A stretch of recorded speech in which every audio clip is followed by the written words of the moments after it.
السلام علیکم ورحمۃ اللہ وبرکاتہ۔ الحمدللہ والصلاة والسلام علی رسول اللہ محمد وعلی آلہ وصحبہ اجمعین وعلی جمیع من تبعہم بإحسان الی یوم الدین۔ اشہد ان لا الہ الا اللہ واشہد ان محمدا عبدہ ورسولہ، اما بعد۔ فقد قال اللہ تبارک وتعالی فی کتابہ المجید والفرقان الحمید: اعوذ باللہ من الشیطان الرجیم، بسم اللہ الرحمن الرحیم۔ انه من يشرك بالله فقد حرم الله عليه الجنة ومأواه النار وما للظالمين من انصار۔ وعن معاذ بن جبل رضي الله تعالى عنه قال قال رسول الله صلى الله عليه وسلم: من كان آخر كلامه لا إله إلا الله دخل الجنة، رواه أبو داود وصححه الألباني۔ رب اشرح لي صدري ويسر لي أمري واحلل عقدة من لساني يفقهوا قولي، رب زدني علما۔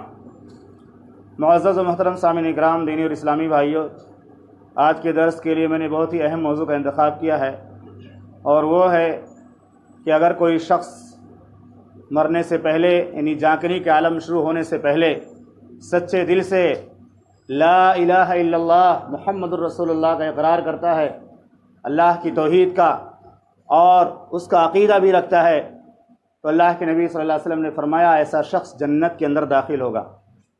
میں نے یہ شرط اس لیے لگائی ہے کہ بہت سارے لوگ سوال کرتے ہیں کہ بہت سارے لوگوں کی زندگی کفر اور شرک پر گزرتی ہے، اور مرنے سے ایک دو ہفتے پہلے، ایک دو مہینے پہلے وہ جو ہے کلمہ پڑھ کے توبہ کر لیتے ہیں اور پھر دنیا سے چلے جاتے ہیں، تو کیا ایسے لوگوں کو بھی اللہ تعالیٰ معاف کر دے گا؟ تو دو شرطیں ہیں۔ پہلی شرط ہے من قال لا الہ الا اللہ صدقا من قلبہ۔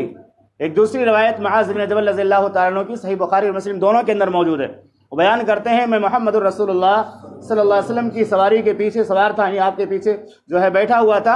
اللہ کے نبی صلی اللہ علیہ وسلم نے 3 مرتبہ فرمایا اے معاذ اے معاذ اے معاذ۔ میں نے کہا حاضر ہوں اللہ کے رسول صلی اللہ علیہ وسلم، فرمائیے۔ تو آپ نے فرمایا ما من احد یشہد ان لا الہ الا اللہ وان محمد رسول اللہ صدقا من قلبہ الا حرمہ اللہ علی النار۔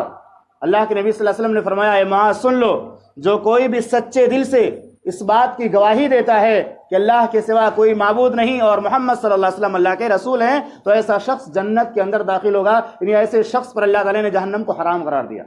یہاں یہ نکتہ بھی یاد رہے کہ جن حدیثوں کے اندر اس بات کی فضیلت بیان کی گئی ہے کہ جو سچے دل سے لا الہ الا اللہ کا اقرار کرے گا وہ جنت میں جائے گا، وہاں معنی یہ ہے کہ ایسا شخص جو اپنے آپ کو شرک سے بچا لے جائے، اللہ کے ساتھ کسی کو شریک نہ ٹھہراتا ہو۔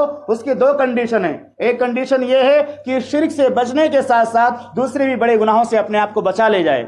اگر شرک سے بھی بچتا ہے اور دوسرے گناہوں سے بھی، بڑے گناہوں سے بچتا ہے، تو اللہ تعالیٰ اس کو ڈائریکٹ جنت عطا فرمائے گا۔ اور اگر وہ شرک سے بچتا ہے اور دوسرے بڑے گناہوں کا ارتکاب کرتا ہے تو پھر اللہ کی مرضی ہے، چاہے وہ سزا دے کر کے اس کو جنت میں داخل کرے، چاہے بغیر سزا کے معاف کر دے۔ اللہ تعالیٰ فرماتا ہے ان اللہ لا یغفر ان یشرک بہ ویغفر ما دون ذلک لمن یشاء۔ اگر کوئی شرک اکبر کرتے ہوئے مر جائے اور توبہ نہ کرے، بغیر توبہ کے مر جائے، تو اس کے اوپر اللہ تعالیٰ نے جنت کو حرام قرار دیا، جو شرک کی حالت میں مرتا ہے۔ اور جو توحید کی حالت میں مرتا ہے اس کی 2 کنڈیشن ہے، چاہے اللہ اس کے گناہوں کو معاف کر کے جو ہے ڈائریکٹ جنت دے دے، چاہے سزا دے کر کے پھر اللہ تعالیٰ اس کو جنت کے اندر داخل کرے۔ تو میں یہ بات اس لیے کہہ رہا ہوں کیونکہ بہت سارے لوگ سوال کرتے ہیں کہ اگر کوئی آدمی ایک لمبی زندگی گزارتا ہے شرک اور کفر پر، اور اس کے بعد مرنے سے کچھ دن پہلے وہ توبہ کرتا ہے، کلمہ پڑھتا ہے، تو کیا اللہ اس کو معاف کرے گا؟ اللہ ضرور اس کو معاف کرے گا، اگر 2 شرطیں اس کے اندر پائی جاتی ہیں۔ پہلی شرط یہ کہ وہ خالص اللہ رب العالمین کے لیے کلمہ پڑھنے والا ہو، تمام شرکیات کاموں سے توبہ کرنے والا ہو، اور دوسری شرط یہ ہے کہ اس کا کلمہ پڑھنا جانکنی کا وقت شروع ہونے سے پہلے ہو۔ جانکنی کا وقت شروع ہونے کے بعد اگر کلمہ پڑھے گا تو اس کا کلمہ قبول نہیں کیا جائے گا، کیونکہ توبہ کا دروازہ اس وقت بند ہو جاتا ہے۔ اور اس کی دلیلیں بہت ساری ہیں۔ صحیح بخاری کی ایک روایت ہے کہ اللہ کے نبی صلی اللہ علیہ وسلم کا ایک غلام تھا جو یہودی تھا۔ وہ یہودی غلام اللہ کے نبی صلی اللہ علیہ وسلم کی خدمت کیا کرتا تھا۔ اللہ کے نبی صلی اللہ علیہ وسلم اس کی عیادت کو تشریف لے گئے جب وہ مرض الموت میں تھا۔ اللہ کے نبی صلی اللہ علیہ وسلم نے کہا کہ تم جو ہے زبان سے کلمہ لا الہ الا اللہ کا اقرار کرو۔ تو وہ نوجوان جو تھا، غلام جو لڑکا تھا، وہ اپنے باپ کا چہرہ دیکھنے لگا، اپنے باپ کی طرف چہرہ کر کے جو ہے دیکھنے لگا کہ میرا باپ کیا جواب دیتا ہے، کہ اللہ کے نبی صلی اللہ علیہ وسلم کہتے ہیں تم کلمہ پڑھ لو اور میں کیا کروں اب؟ تو اس کے باپ نے کہا اتے ابا القاسم، محمد رسول اللہ صلی اللہ علیہ وسلم کی بات کو مان لو۔ تو اس نے کلمے کا اقرار کر لیا۔ جب کلمے کا اقرار کر لیا، اس کے کچھ دیر کے بعد اس کی وفات ہو گئی۔ تو محمد رسول اللہ صلی اللہ علیہ وسلم نے فرمایا اس اللہ کا شکر ہے جس نے میرے ذریعے اس کو جہنم سے بچا لیا، یعنی میری دعوت کے ذریعے اس کو اللہ تعالیٰ نے جہنم کی آگ سے بچا لیا۔ اس سے بھی پتہ چلتا ہے کہ وہ جانکنی کے عالم شروع ہونے سے پہلے اس نے کلمہ پڑھ لیا تھا، اور سچے دل سے اس نے کلمہ پڑھا، اللہ نے اس کے گناہوں کو معاف کر دیا۔ تو ہم کسی کو اگر شرک سے روکتے ہیں، کفر سے روکتے ہیں، کسی کو توحید کی دعوت دیتے ہیں، تو ہماری دعوت آخری وقت تک ہونی چاہیے۔ ہمارے دل میں یہ حرص اور یہ تمنا ہونی چاہیے کہ یہ میرا بھائی کسی طرح سے شرک سے بچ جائے، کسی طرح سے جہنم کی آگ سے بچ جائے۔ آخری وقت تک ہمیں اس کو سمجھانا چاہیے، اور یہ محمد رسول اللہ صلی اللہ علیہ وسلم کا جذبہ تھا، یہ آپ کا طریقہ تھا کہ اس غلام کو جو یہودی غلام تھا آخری وقت بھی آپ نے نصیحت کیا، اپنے چچا کو بھی آپ نے آخری وقت نصیحت کیا تھا، لیکن ابو جہل وغیرہ نے ورغلایا، کہا کہ تم عبد المطلب کے دین کو چھوڑ کر تم دوسرے دین پر وفات پاؤ گے۔ یہاں پہ دیکھیے ایک فرق ہے، ادھر ابو طالب ہیں، اللہ کے نبی صلی اللہ علیہ وسلم اپنے چچا کو کلمہ پڑھانا چاہتے ہیں، ابو جہل وغیرہ وہاں پہ منع کر رہے ہیں کہ کلمہ نہ پڑھو، جبکہ محمد رسول اللہ صلی اللہ علیہ وسلم کے وہ چچا تھے، آپ اپنے چچا کو کلمہ پڑھا رہے تھے، لیکن ابو جہل وغیرہ نے ورغلایا، اکسایا اور ان کو کہا کہ تم کلمے کا اقرار نہ کرو، عبد المطلب کے دین کو تم نہ چھوڑو۔ اور ادھر وہ غلام جو لڑکا تھا اس کا باپ موجود تھا، اس کے بیٹے کو محمد رسول اللہ صلی اللہ علیہ وسلم کلمہ پڑھا رہے تھے، لیکن باپ نے انکار نہیں کیا، باپ نے کہا اگر کلمہ پڑھنے کی بات کرتے تو تم پڑھ لو۔ دیکھیے دونوں میں کتنا بڑا فرق ہے، ابو جہل کی شرارت اور ادھر اس باپ کی جو ہے شرافت دیکھیے، اگرچہ وہ کافر تھا، اگرچہ یہودی تھا، لیکن باپ نے کیا کہا، محمد رسول اللہ صلی اللہ علیہ وسلم کی بات مان لو۔ تو اللہ کے نبی صلی اللہ علیہ وسلم نے فرمایا اس اللہ کا شکر ہے جس نے میرے ذریعہ اس جو ہے غلام کو جہنم کی آگ سے بچا لیا، یعنی میری دعوت کے ذریعہ اس کو کلمے کی توفیق ہو گئی اور اللہ تعالیٰ نے اس کو جہنم کی آگ سے بچا لیا۔ تو ہمیں اور آپ کو توحید کی اہمیت کو سمجھنا چاہیے کہ اگر ہم توحید کے مطابق زندگی گزاریں گے تو کبھی نہ کبھی اللہ تعالیٰ جہنم کی آگ سے جو ہم کو آزادی نصیب فرمائے گا۔ لیکن اگر شرک پر کسی کی موت ہو جاتی ہے تو اللہ نے اعلان کر دیا ہے، چاہے وہ ابراہیم کا جو ہے باپ ہو، چاہے نوح اور لوط کی بیویاں ہوں، چاہے محمد رسول اللہ صلی اللہ علیہ وسلم کے چچا ابو طالب ہوں، کسی کی وفات بھی اگر شرک پر ہو جاتی ہے تو کسی کی سفارش قیامت کے دن کام آنے والی نہیں ہے۔ اس لیے ہمارے سماج اور معاشرے میں، ہمارے رشتہ داروں میں جو لوگ شرک اور کفر کی زندگی گزارتے ہیں، ہمیں ان کو آخری وقت تک سمجھانا چاہیے۔ کچھ لوگ ایک دو مرتبہ سمجھا کر کے، نصیحت کر کے، اور اس کے بعد ناراض ہو جاتے ہیں کہ میری بات کو نہیں مانتا، یہ میری نصیحت پہ عمل نہیں کرتا، پھر وہ سوال کرتے ہیں کہ مولانا صاحب اتنے دنوں تک تو کفر اور شرک کی زندگی گزار رہا تھا اور آخری وقت میں وہ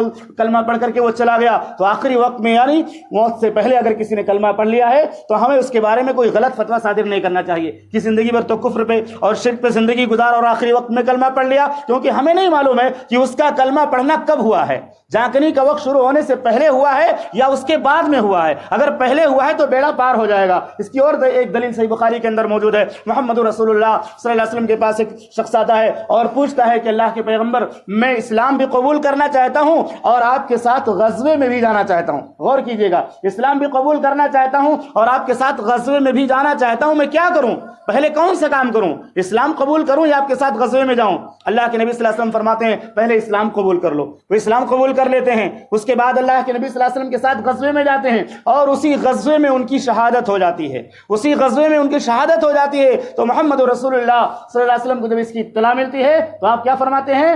عمل قلیلا اجر کثیرا، عمل بہت تھوڑا سا کیا اور بدلہ بہت زیادہ مل گیا۔ تو آخری وقت کا جو ہے معاملہ بڑا پیچیدہ ہوتا ہے۔ آخری وقت تک اگر ہم توحید پر رہیں گے تو اللہ تعالیٰ ہم کو جنت دے گا، ہم کتنی بھی نیکیاں کر لیں، کتنے بھی اچھے اعمال کر لیں، اور موت کے وقت کے آنے سے پہلے ہمارا ایمان اور عقیدہ گڑبڑ ہو گیا تو ہم سے وہ تو خوش نصیب وہ شخص ہے جو ایک لمبے زمانے تک شرک و کفر پر گزارتا ہے اور موت سے پہلے اللہ اس کو توبہ کی توفیق دے دیتا ہے۔ تو اللہ کی رحمت کو تنگ نہیں کرنا چاہیے۔ اللہ اگر کسی کو بخشنا چاہتا ہے، معاف کرنا چاہتا ہے تو ہمیں اس کے لیے اور کوشش بھی کرنی چاہیے کہ ہمارے جو بھائی، دوست، احباب، جو رشتہ دار شرک و کفر کی زندگی گزارتے ہیں، ہم ان کو آخری وقت تک سمجھاتے رہیں۔ کیا پتا کہ کب ان کو توفیق مل جائے توبہ کی اور اللہ تعالیٰ کی بارگاہ میں وہ شرک و کفر سے توبہ کر لیں۔ اس لیے ہم تمام مسلمانوں کو توحید کی اہمیت کو سمجھنا چاہیے، خود بھی اس کے مطابق عمل کرنا چاہیے اور اپنے بھائیوں کو بھی دعوت دینی چاہیے، اور وہ جذبہ ہونا چاہیے جو محمد رسول اللہ صلی اللہ علیہ وسلم کے دل میں جذبہ تھا کہ آخری وقت تک جس سے محبت کرتے تھے، آخری وقت تک اس کو توحید کی دعوت دیتے رہتے تھے۔ یہاں دو چار مرتبہ دعوت دے کر کے مسئلہ پوچھنے چلے آتے ہیں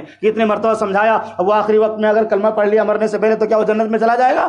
اگر سچے دل سے کلمہ پڑھا ہے اور جانکنی کا عالم شروع ہونے سے پہلے پڑھا ہے تو بیڑا پار ہو جائے گا۔ اللہ نے اس کا وعدہ کیا ہے اور محمد رسول اللہ صلی اللہ علیہ وسلم نے بشارت سنائی ہے۔ اللہ سے دعا ہے کہ رب العالمین ہم تمام مسلمانوں کو ہر طرح کے شرک و کفر سے بچ کر کے خالص قرآن و سنت کی روشنی میں زندگی گزارنے کی توفیق عطا فرما، ایمان کے ساتھ موت نصیب فرما، آمین۔ وصلی اللہ علی النبی الکریم۔